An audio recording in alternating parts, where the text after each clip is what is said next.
Hey, I know who it is, man. It's your boy Cyhi The Prynce, man. You are now checking out HoustonHipHopFix.com. Anything you want from Cyhi, music, videos, interview, go to HoustonHipHopFix.com. Hey! Is when short men overcompensate for being short. Cyhi! Overly aggressive. Y'all know what time it is.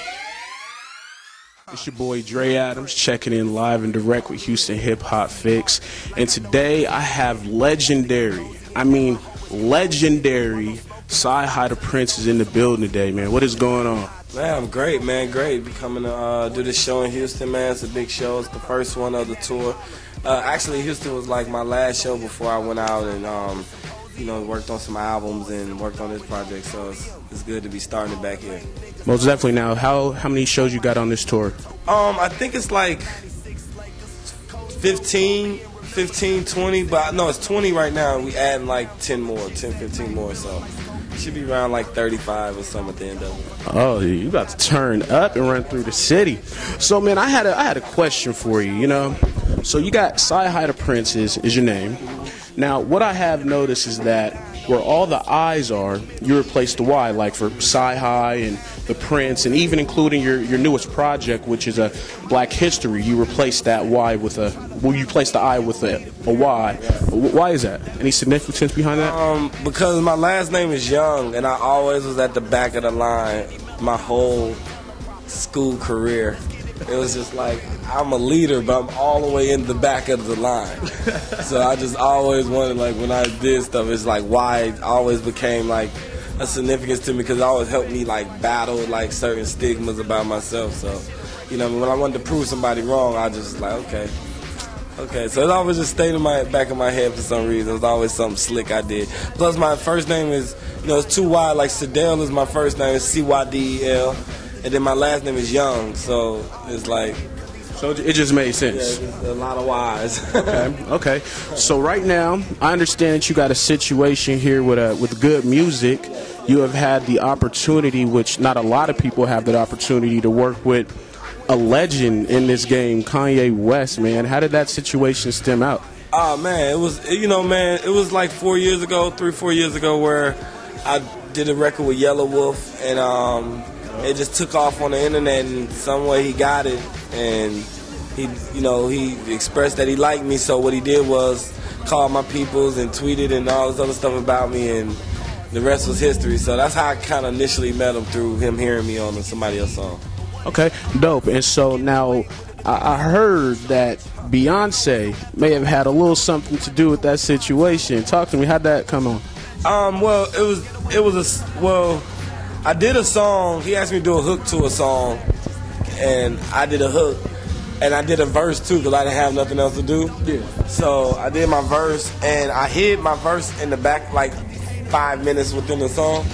So I didn't think they would get to my part, but okay. I guess they left the music playing while Jay-Z and Beyonce was in the room. They was just kicking it. He was playing them the album, and my verse just abruptly came out of nowhere, and everybody was like, who the fuck is that? And they was like, Cyhi. He was like, well, whoever that is, you need to sign him. And then Jay was like, I agree. So I was like... So you got the co-sign, and it was just over from there? Yeah, he called me like the next day, and it was like, congratulations, you're on the album, and I want to work with you. Wow. Yeah.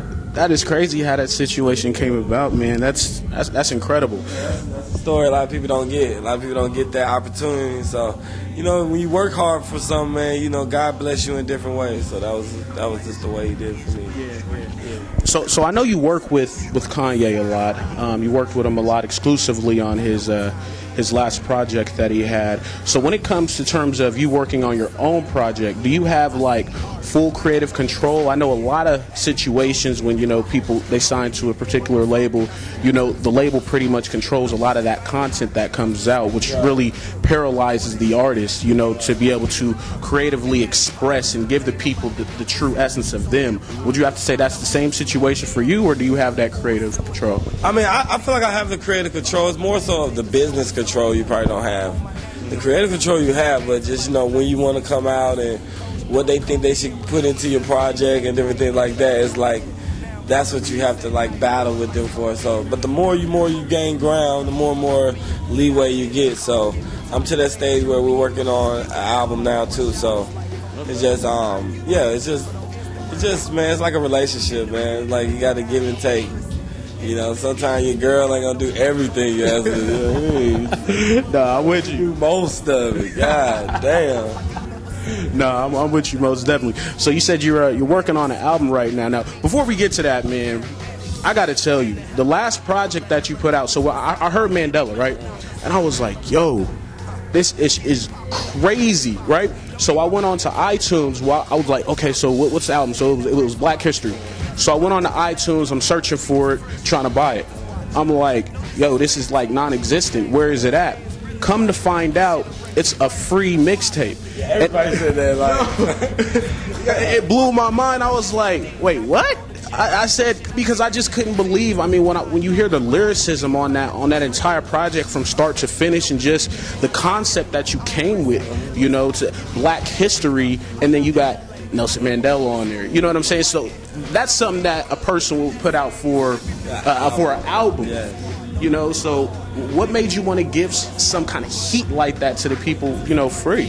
Oh man, you know, man, because like my thing, a lot of people don't know my situation. I'm from Atlanta, Georgia. You know what I mean? So in Atlanta, Georgia, it's real like street, it's real club music, drug music. So I don't really just rap about that shit all day. I really don't rap about it at all. I just really feel like it's more to life than just the trap. But you know, even though I did a large amount of time in my life in the trap, so I just rap different shit. So a lot of time the label wants me to like take my songs to like the strip club and the club and shit. And that ain't where I'm at. That ain't where I rap for. I rap for stadiums. I rap for, you know, fellowship. I rap for motherfucking people who going through something. I don't just rap about the weekend. Like niggas is Friday and Saturday rappers. You know what I mean? Like your dough just ain't getting kicked in when them boys come through. Like you just didn't have to shoot it out up the street like for real. You was scared than a motherfucker. But no, you just act like it was just a quarter day for you. No. So I rap about the real shit that go on. Like so, a lot of times it's a battle between me and my label too about, you know, watering down and wanting me to be like a little more this way, but I'm just doing me, and I feel like it's just gaining such an organic fan base and an organic build that now they see what I'm talking about. Now they got to come around and reward me for it, so it's cool. Yeah, most definitely. So how does an artist like you, man, with such talent, and when you don't have like a crazy like radio push, how does someone like you how do you get that fan base? Man, you know what's crazy, man? You really got to just say some extraordinary shit. It just builds down the talent. It just builds down the talent. And that's why I won. Like, I'm the king of the talent show. Okay. Like, I never lost the talent show. But if you want to add these dirt bags in and niggas who just hustling and want some money out the music industry, then I might lose. You know what I mean? Niggas might be on steroids. I might just be really playing with my just natural ability. You feel me? So, niggas raps is on steroids. Let's talk about that. I'd have to agree, man. They not living that life. On steroids. Man, what's wrong with having 10 bands?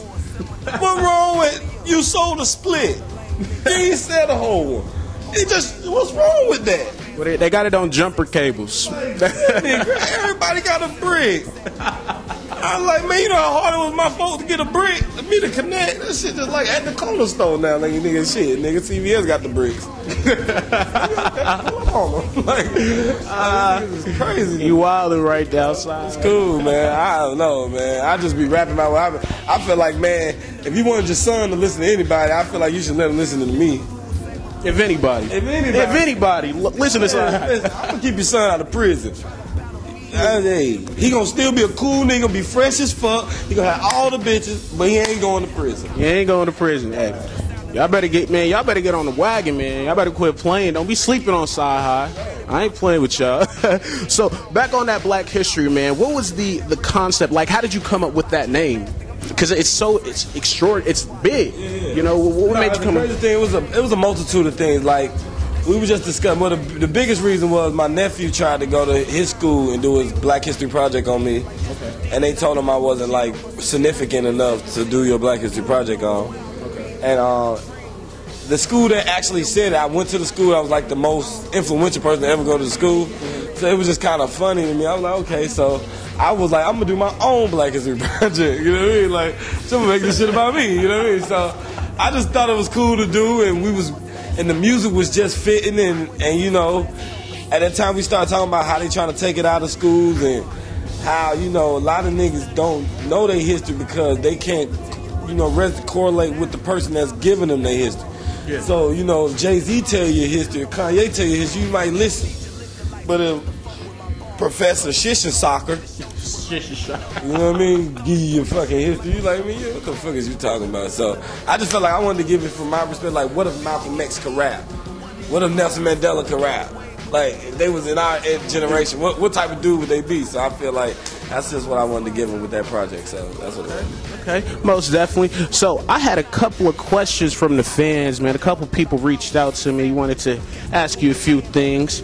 So one is Nick Medina from Denver, Colorado. He asked, if you don't have a budget, what kind of things can you do to get exposure in the industry across like a worldwide audience? People don't know, man. For me to get on, I was a master, I want to say a freestyler, but I could rap for you a cappella, and you would think you was at a stadium. So when you rapping for somebody and you get a chance to meet a Diddy, or you get a chance to meet this influential A&R or whatever, don't just sit there and rap in one spot and you look like you concentrate. Nigga, boy, nigga, I done fucked you up with that line. Nigga, stop. Man, like, niggas be sitting there looking at me like, this boy really think he the best. Yes, I am the best. I feel you. You got supreme confidence, and wherever you perform, if it's at McDonald's, if it's at a studio, if it's on the stage, wherever you perform for them folks, make sure you get them folks a show. I don't care how small the room is. Okay. You get them folks a show. Give them a show, man. You heard it, Nick. Go ahead and work out. All right. So, second question that we got. What are the three things? Oh, and this is from Taylor out of Wichita. What are the three things that you can't leave the house without? My strap, condoms, and bond number 9. Well, you heard it. That's what it is. And who else asked this? So we got Mike out of Florida that said, when was the last time you cried? The last time I cried? Man, you know what's crazy? I was on the plane yesterday. I was talking to my partner. I was watching the movie The Help. You ever seen that? Nah, I haven't seen The Help. Man, I like the crowd on the plane. For real, bro. That shit was touch. I was like, man, how you gonna do my sister? Like, cause it was just that the women that was in the movie, they remind you so much of like your aunties, because they didn't get like no super actor like pretty, you know, Halle Berry type. Oh, that was the one. About the maids, the black maids, and the, you know, yeah. So I was about to get on you first, because that's like a light skin trait. You know what I'm saying? Sit there and cry about a movie. Oh, nah, niggas cry at the funeral. Which one? Like all niggas' funerals. Oh yeah. But I'm saying you on a plane on the way to a show. I was about to get on the light. Shit, you could be excited and be crying. See, I had a partner who could fight like a motherfucker, be crying, will beat your ass. He'd be like, boy, you got no hands, boy. Wipe your face though, boy. You look like you lost, nigga. For real. Oh, man. Hey, man, people is people, man. You know, you can't really judge people. You don't know. No, I'm just messing with you. Yeah. Okay, so we're going to go ahead and wrap this up, man. But I got a quick game before we get up out of here. So the title of this game is called Who's Who, right? So for all you who don't know, I have a cup right here. Cyhi cannot see whose names are in these cups, in this cup. So what you're going to do is you're going to pick 3 names. And then I'm going to let you know what we're going to do after it. Pick them right now? Just pick them right now. Let me get 3. There's 1. 2. Okay. 3. Okay. So don't look at them yet. So the first one is going to be the trophy girl. That's number 1. She go everywhere. You take her to the Clintons if you can go over there. Okay. The second one, the hidden secret. You don't tell nobody about it. You do what you do, and nobody knows. And the third one is a side piece. And I think we all know what a side piece is. That's pretty self-explanatory. Yeah. So go ahead and see what we got here. All together, though? Yeah, look at them all together. Okay. Okay.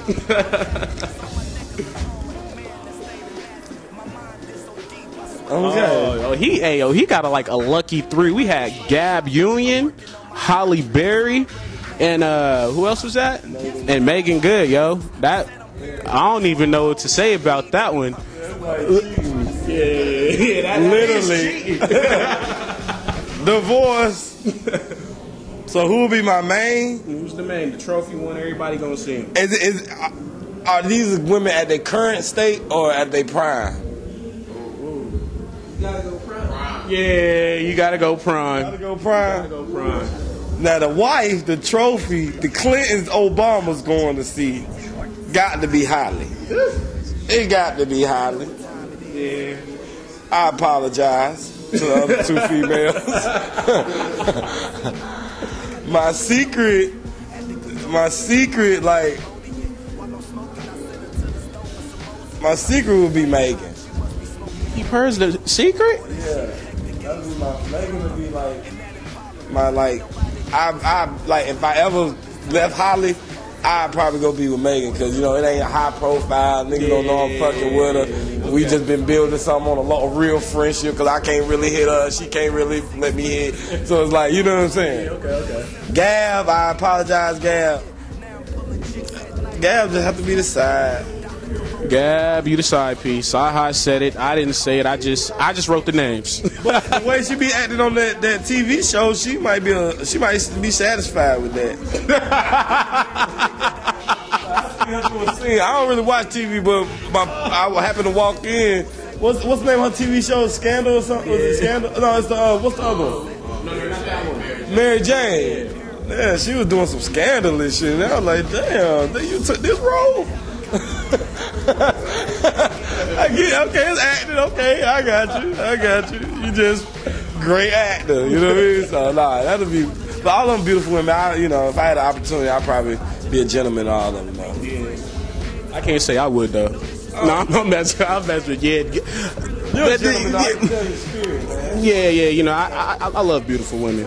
And Holly Berry is all 3 of them have been. Yeah, Holly gonna. We gonna have kids. Me and Holly got kids right now. Real talk. In the current state? In the current state right now. You ain't talking about Holly that was in 007 man. in the little beach suit? Listen, because I see it in her jeans. It's in her jeans. Y'all could have some kids. Yeah, I'm with you. But hey, yo. We gonna go ahead and wrap this up, man. I got Cyhi The Prynce. He's about to go ahead and shut Houston down, man. He is in the building. First show. Everybody come out tonight, man. It's gonna be a great show, man. Warehouse Live. Hey. It is Dre Adams checking in with you live and direct, and we are with Houston Hip Hop Fix, and we are out of here, man. Let's get it. Like I know the custodian at the Gagosian, and my hoe is Cambodian. While I'm smoking, I send her to the stove for some Mosium. If I ain't hot, you must be smoking that opium. Or that shit Hector Gay smoking them. And that Impala, but ain't nobody dope as him. So hip hop, it's time to hold a symposium. Or a seminar with no podium. For all the